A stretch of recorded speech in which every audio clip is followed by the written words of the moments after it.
Olá, meu nome é Paulo Braga Castelo Branco, sou delegado civil do Estado do Rio de Janeiro e hoje nós vamos conversar um pouquinho sobre a Lei 13.257 de março de 2016, que trata sobre o Estatuto da Primeira Infância, alterando diversos diplomas jurídicos no nosso ordenamento, entre os quais o ECA, o Estatuto da Criança e Adolescente, o Código de Processo Penal, a CLT, enfim, uma série de fenômenos legislativos foram alterados pela introdução no cenário da Lei 13.257. É uma lei de caráter multidisciplinar, porquanto afeta uma série de estruturas do nosso ordenamento jurídico. O nosso interesse do encontro de hoje é analisar os efeitos imediatos desse Estatuto da Primeira Infância na seara processual penal, na seara da persecução penal do Estado. O que mudou dentro dos procedimentos de polícia judiciária e dentro dos procedimentos processuais penais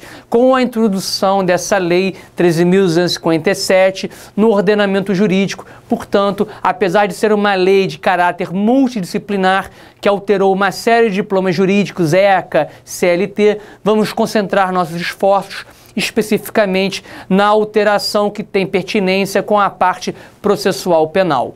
Então, o primeiro ponto que nós temos que ter em perspectiva é o seguinte: qual foi o princípio, qual foi a norma primária que inspirou a realização de diversas mudanças no Código de Processo Penal e no inquérito policial a partir da introdução dessa lei e de sua entrada em vigor no cenário jurídico? O princípio, além do princípio do ECA, reitor de todas as alterações que acontecem no ECA, que é a tutela integral e proteção efetiva do menor de idade, no direito penal, um dos princípios que vão dialogar e dar as mãos à tutela integral da criança e do adolescente é o princípio da intranscendência das penas, ou o princípio da responsabilidade penal pessoal. O que isso quer dizer? O direito penal, ele é governado pelo princípio da culpabilidade. Ou seja, é o princípio que demanda uma subjetivização da responsabilidade penal do autor do fato. Todo aquele que comete um injusto penal o faz a título de dolo, consciência e vontade de querer realizar o programa típico penal, ou faz a título de culpa, por uma inobservância no dever objetivo de cuidado, ou seja, o autor por imprudência, imperícia, negligência, dá causa a um evento lesivo de forma culposa. Não existe a intenção de querer hostilizar o direito penal como um fim em si, mas diante de uma conduta descuidada, há a provocação de um resultado lesivo e o direito penal não pode chancelar para a coexistência pacífica da sociedade comportamentos imprudentes, punindo-os com uma pena, portanto. Então, o direito penal ele trabalha com a ideia de culpabilidade.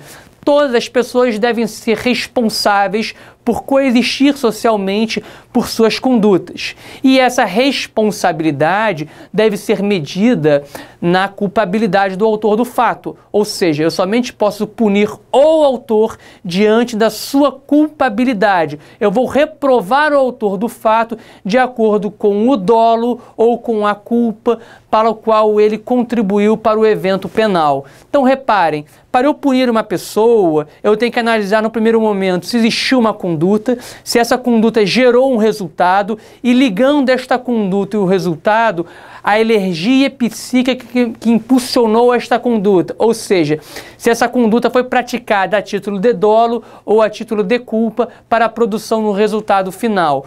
Muito bem, então a conduta, ela é o quê? A conduta ela é realizada, como regra geral, de maneira individual, salvo se nós estivermos diante de um concurso de pessoas ou de um crime de formação de quadrilha, mas como regra, os tipos penais são realizados de maneira individualizada. Cada autor concorre para o crime na medida da sua culpabilidade.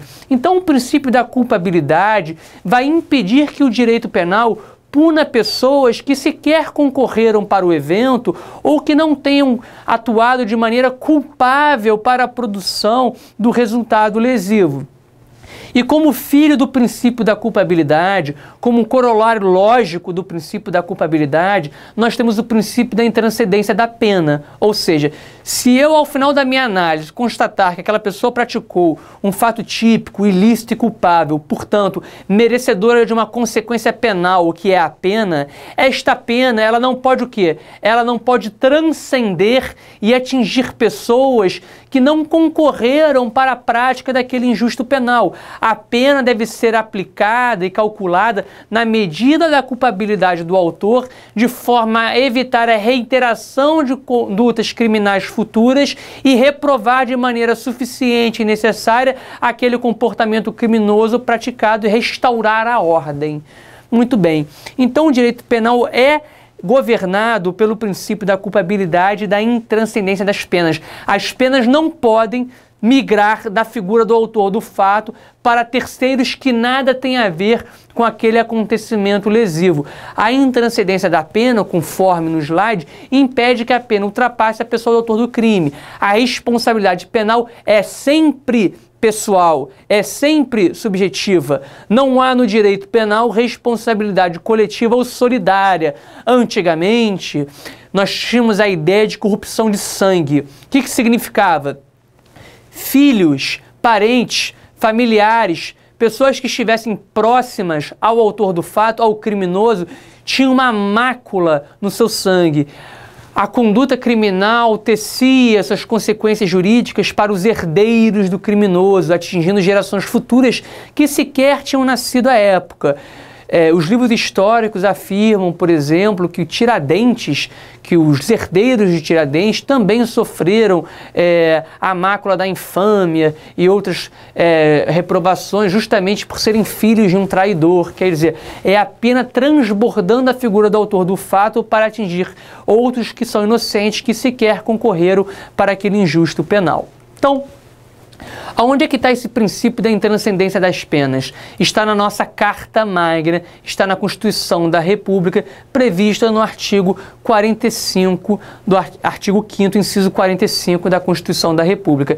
Nenhuma pena passará da pessoa do condenado. Essa é a estrutura nuclear, esse é o núcleo duro do princípio. Nenhuma pena passará da pessoa do condenado. É um comando constitucional que impõe, portanto, que toda a reengenharia legislativa, que todo o rearranjo legislativo seja construído e esculpido à luz desse princípio.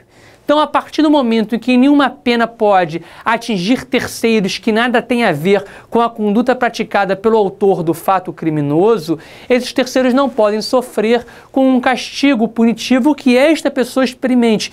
E é justamente neste ponto que esse Estatuto da Primeira Infância vai atingir o processo penal. Nós veremos logo a seguir. Antes, vamos analisar simplesmente uma abordagem diferente que o professor Eugênio Raul Zaffaroni, que era um ex-ministro da Suprema Corte Argentina, faz do princípio da intranscendência das penas. O professor Zaffaroni afirma o seguinte em sua obra: falar em transcendência absoluta das penas é uma utopia, é uma mentira constitucional. Por quê? Sempre haverá um efeito colateral da pena, sempre haverá um efeito secundário da pena a terceiros que não concorreram para o fato e são inocentes. A pena, ela é como um tigre faminto, ela sempre vai se alimentar de outras pessoas que não o autor especificado do fato. E são efeitos sociais, não necessariamente efeitos jurídicos. O que o Zaffaroni fala? Que é possível direcionamento do castigo penal para familiares que vão ser reprovados pela sociedade. Os vizinhos vão, de alguma maneira, olhar de maneira suspeita para a família do filho de um autor de um fato criminoso. As visitas íntimas, por exemplo, de uma pessoa que vai visitar o seu companheiro na cadeia, ela tem que optar entre, por exemplo, passar pelo vexame de ser revistada num presídio ou se abster sexualmente. Isso é um sacrifício que a pessoa terá que fazer e está sofrendo uma pena também. Ou eu vou forçar aquela pessoa ao caminho do adultério para satisfazer o impulso sexual fortíssimo que move todas as pessoas.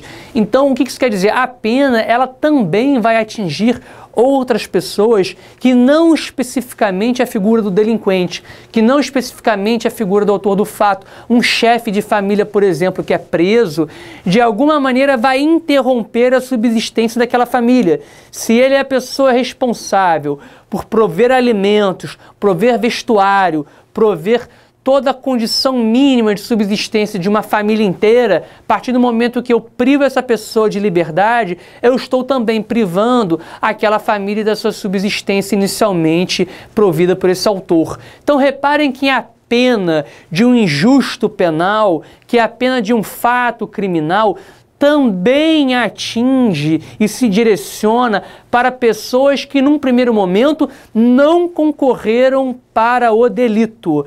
Então, o que o Zaffaroni fala? É um nome muito mais honesto do que falarmos em princípio da intranscendência da pena, falarmos princípio da transcendência mínima. Nós sabemos que as águas turvas do poder punitivo do Estado atingem a todos. Nós temos é que trabalhar com mecanismos jurídicos eficientes para diminuir essa transcendência da pena, de forma a preservar pessoas que não compactuaram com aquela aliança criminosa e realizaram o injusto penal.